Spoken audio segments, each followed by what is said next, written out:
Jacqueline Nuñez, the owner of the Conjuring House, which we all know she owns the house. She makes sure she tells us all the time. Jacqueline Nuñez recently was arrested for allegedly driving under the influence. I'm the owner of the Conjuring House. The Burrillville Town Council voted not to renew an entertainment license for the paranormal home. My reputation and my business has been destroyed.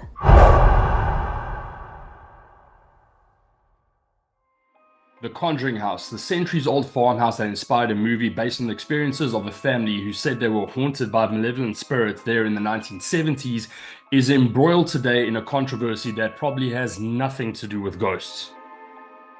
Now, for those of you that are familiar with my channel, know that I've had extensive interviews with Andrea Perron, who was the eldest daughter of the Perron family, who inspired the original Conjuring movie. And if you haven't seen those videos, I'll drop the links in the description below. Andrea, you still okay? Do you want to pause for a second? Yeah. No. Good. It's important to tell this. Okay. Now back to the drama at the house. So former employees or their families have filed complaints with police and the state alleging that the owner of the house, Jacqueline Nuñez, has harassed them or owes them money.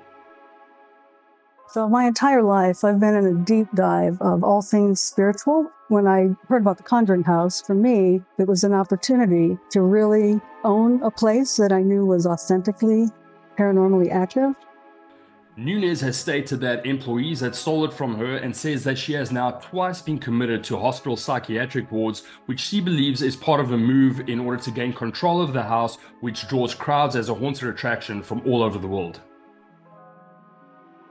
Well, so the movie certainly launched the fame of this house, this location, because of the story of the Perron family. And it is known as one of the most haunted locations in the world. And also as part of that fame is the fact that we are and have been a very active location. Nuñez stated in an interview that 2 Burrillville police officers accompanied by 2 mental health workers had forced her to go to Landmark Medical Center, where she was kept overnight for psychological evaluation before being released. And on September 3rd, she apparently stated that she was committed again, saying that she was being held at Our Lady of Fatima Hospital. Nuñez has since stated that the psychiatric commitment is a move by former employees of the Conjuring House to gain control of the property from her. When Nuñez bought the house from Corey and Jen Heinzen, the former owners, she agreed to only stay in the house 1 week a month after the Heinzens said that the stress of living in what many regard as the most haunted house in America could be unhealthy. Some of the things that we've been experiencing here in the house, disembodied voices, EVPs, electric voice phenomenon, we've had footsteps, black masses. Body figure. Yeah, we had a shadow figure. In late July of 2024, former employee Brian Dansereau filed a complaint with the State Department of Labor and Training alleging that Nuñez had improperly withheld about $9,000 in pay from him. Horrible. Everything about this is horrible. Dansereau filed this claim with the Department of Labor and Training stating that Nuñez owes him $9,000 for unpaid wages. In the suit, he said that Nuñez fired him on July 19th after telling him in a text that John Arnold, a previous owner of the house who died in 1889, had told her that Dansereau had stolen more than $3,000 from the business. These are text messages she sent to Dansereau. John Arnold told me, you've been stealing money out of the cash box for the past 2 months. And I literally stopped and I actually corrected him, like, John Arnold, one of the original owners who died in 1839, and she said yes, and I want you to pay it back. When asked to respond, Nuñez told Target 12 in part, "I and every person is entitled to experiences that bring understanding and meaning to our lives, including being informed or warned about wicked actors and actions." I did get a message from John Arnold from the 1800s, and I also, have records of merchandise and stuff, and know that he stole.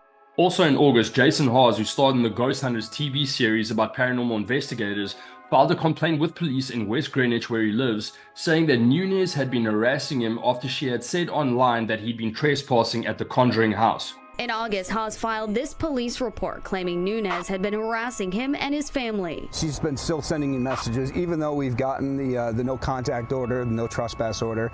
She's violated it, and she just continues to violate it. West Grange police has since stated that Nuñez has been ordered not to trespass on Hawes' West Grange property and that no further action has since been taken. Jason Hawes started a lot of hate and hate and hate and hate and slandered and defamed and hate. I have not fueled hate and hate. I have only shared messages that have been sent to me, my children, and the rest of us that have been subject to attacks, all because we wanted you to get assistance. We were wishing the best for Miss Nuñez, and that's all we ever have. Jacqueline Nuñez also claimed that Jason Hawes tried to assassinate her. I've been accused of an assassination plot, and the person who came out, who was there that night, who I was sent video from Miss Nuñez claiming it was my truck, and then she posted something on Facebook. Of course, it's been removed. We'll get into that, but it's been removed since, where she was claiming that I was trying to assassinate her, and all these other things. So if there's been any hate, it's been coming from Miss Nuñez. Jason Hawes went on to say that Nuñez even went as far as to threaten the lives of his kids.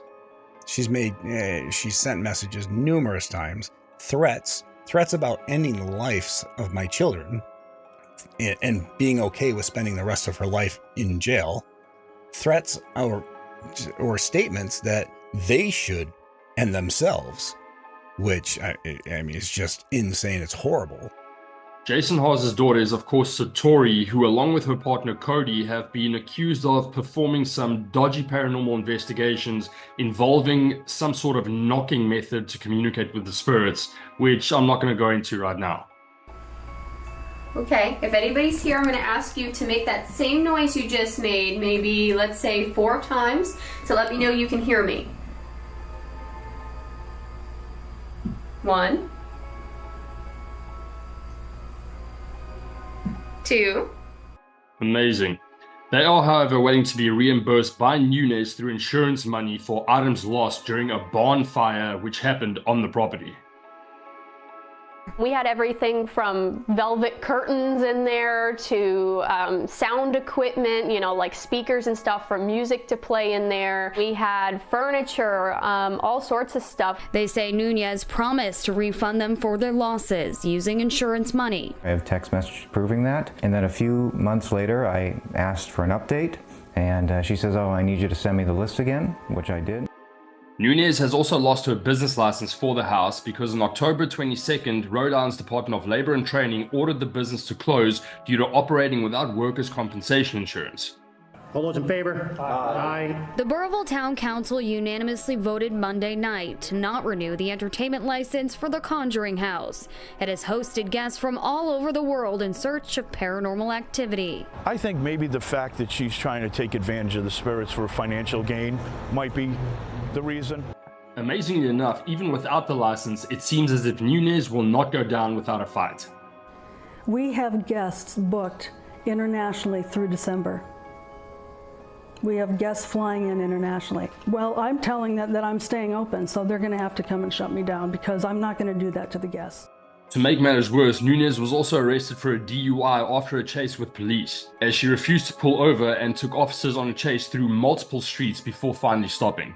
You're boring me. Okay. I'm following your finger. Well, put your left foot on that line. Do that now. Right foot in front of your left, heel to toe manner, arms down by your side. You want me to walk a straight line?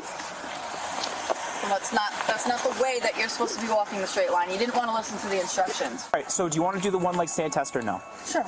Okay. We're done with that one. Because I passed it. Yeah, So no. All right, so great. Jacqueline, we're going to move on to the next test then.